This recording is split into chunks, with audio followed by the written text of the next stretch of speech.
All right, it's Mr. P helps with algebra. This is Unit 4, Topic 2, Lesson number 6. We're going to be covering how to change standard form of quadratic functions into factored form, doing a process of factoring. All right, we're going to start by doing a little bit of distributive property here. We got a monomial times a binomial. X times 4x. If I multiply that, I get 4x squared. Because remember, whenever you use product rule, whenever you multiply things with the same base, you add their exponents. X times negative 7 is negative 7x. There we go. Over here, we got 5 times 3x is 15x. Multiply the coefficients.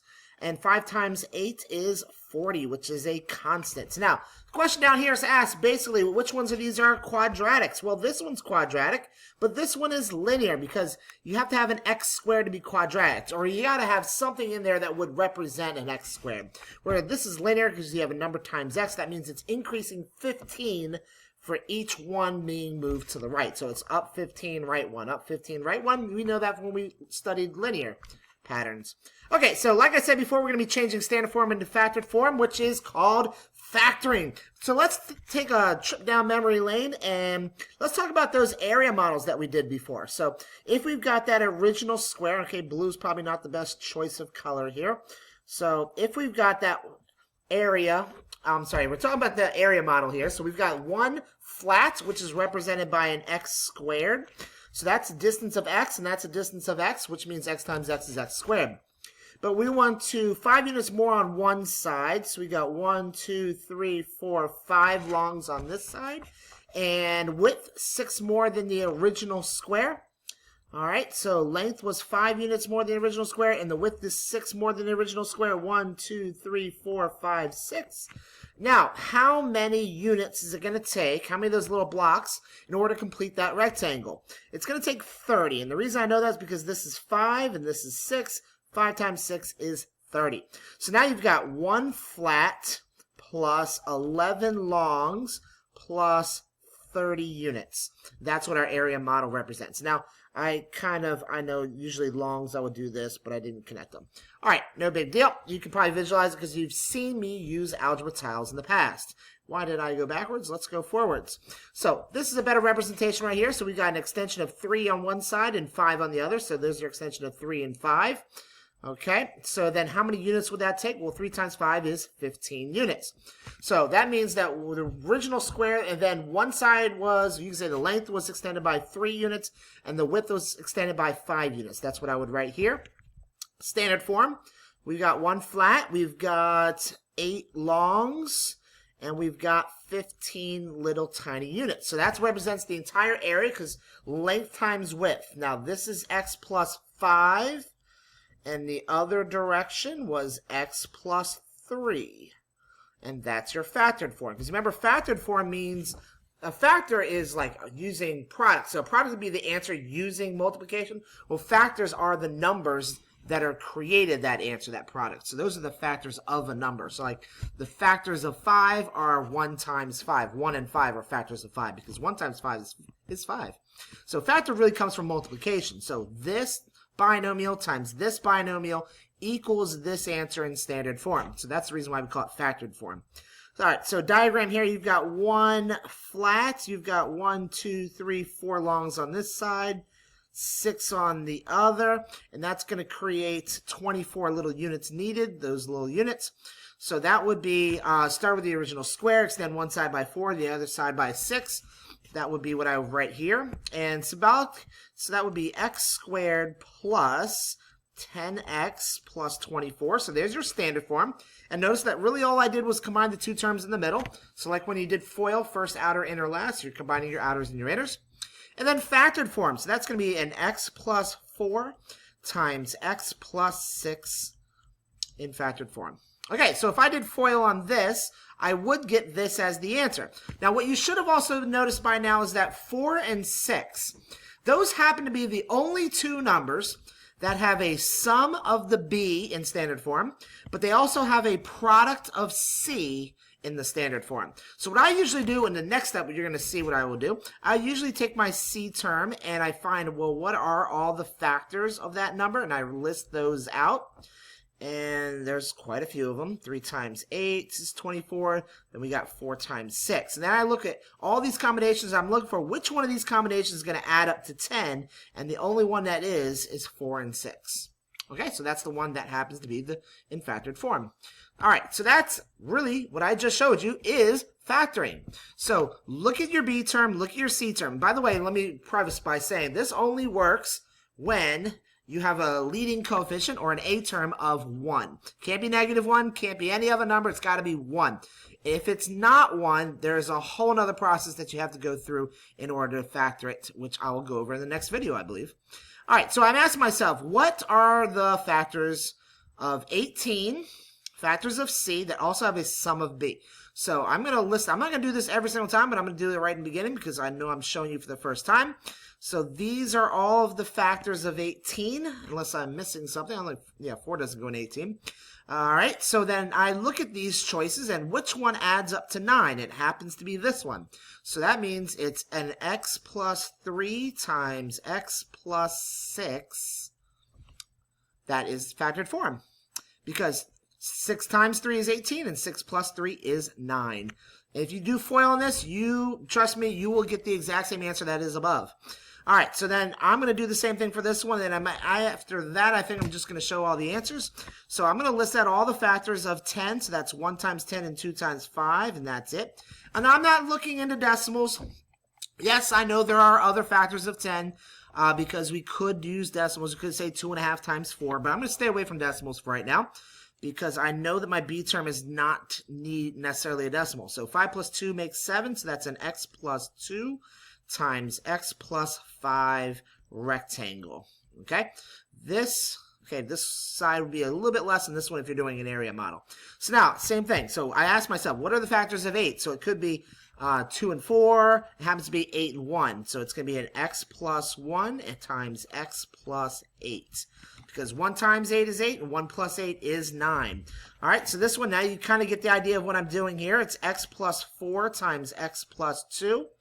I know that because 4 times 2 is 8, check, and 4 plus 2 is 6, check. All right, now these are going to get a little tricky because we don't just have addition involved. So we've got a positive C, which is always, it's going to need to be the case for these, or it's not going to be factorable.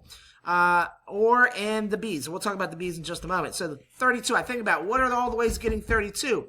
Well, 8 and 4, 8 times 4 is 32, but the B term is negative, so it's going to be x minus 4 and x minus 8. And now think about that for a second. A negative times a negative is a positive, and a negative 4 plus negative 8 is negative 12. It does work. That is the only combination of numbers that does meet both criteria.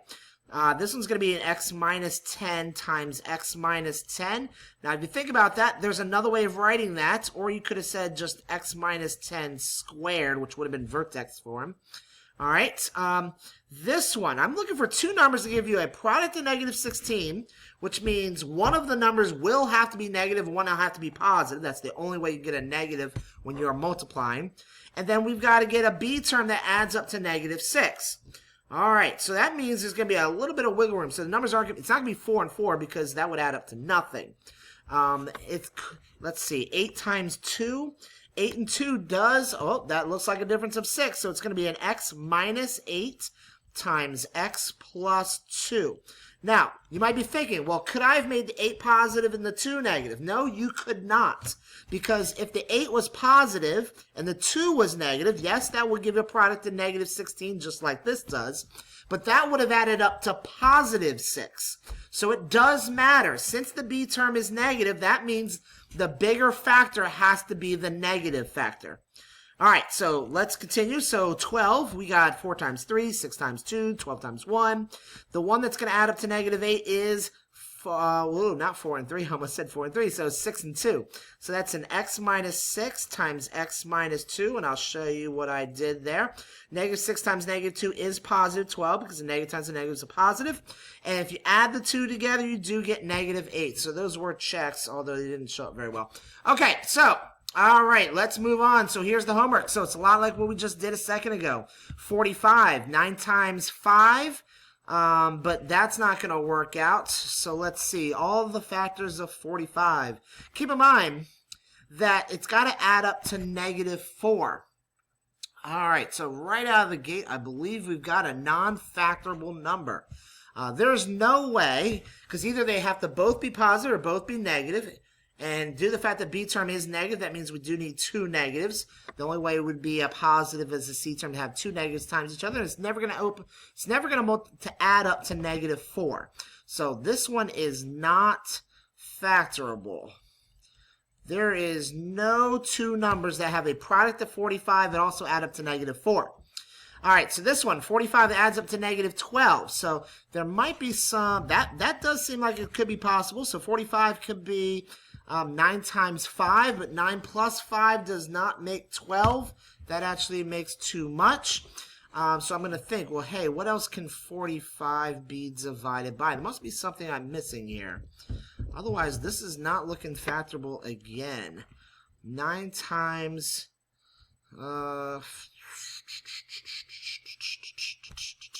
Okay, maybe I'm missing something because I'm not seeing how this is factorable either. 45. What can 45 be divided by? Not 10, not 11, not 12. Yeah, unless I'm missing something, this is not factorable either. All right, so that's strange enough. 9. So what's going to add up to -44? Okay, so we do know that they'd have to both be negative in that case. That would give us a positive at the end result. So it's not going to be 9 and 5. It's got to be something different. 45 times 1. Positive, that would be a negative times a negative, so that'd be 46. That's not looking factorable either. I am not sure what's going on here, but a lot of these don't have any answers. All right, so -72. I need to figure out what does 72, what can it be divided by? Let me pull up my trusty calculator. 72 divided by, let's say 12, 12 and 6. Okay, but that's not it. 72 divided by... That didn't work. 72 divided by maybe 16. Nope, nope, nope. 72 divided by maybe 18 and 4. Nope. That's just getting me further away. 9 times 8. Oh, duh. That was sitting right in front of me. So x minus 9 times x plus 8. All right, so -9 times 8 is -72. When you add them together, you do get -1. Let's see, I did just go through a lot of the answers. So what was that? 72 can also be divided by 6 and 12. I better write this down. 72, 6 and 12. Obviously 1 times 72. 2 times 6 and 12. There we go. 2 times 36. That's not going to be the answer. 72 divided by 3. 3 and 24. Okay, that's not the answer I'm looking for. 72 divided by 6. 6 and 12 I already had. That's right. 72 divided by 7. No. 72 divided by 8. 8 and 9. Okay, that's not it. Oh, so good I wrote them all down because I did not notice that this is a negative C, which means we have to have one positive and one negative. And we want a difference of 14. Did any of these have a difference of 14 between them? 24 and 3 does not. 36, that would be a difference of 34. 1, 2, 3, 4. 4 and 72. 72 divided by 4 is 18. 4 and 18. There we go. I finally found it. All right, so that's got to be an x plus 18 times x minus 4. All right, this times this is that, and this plus this is that. Check. All right, last one. This is, okay, so they either have to both be positive or both be negative, and have to add up to -6. There is no way that's going to happen. That is not factorable. All right, question number 8. All the numbers of 36. So we've got, oh, I am slowly running out of time. So that's an x minus 6 times x minus 6. I'll say x minus 6 squared. This is going to be an x minus 6 times x plus 6. Thank God this is differences of squares. And this one, is that a perfect square? No, I'm going to run out of time. So that's x. What gives 36? 12 times 3. Oh, x minus 12 and x minus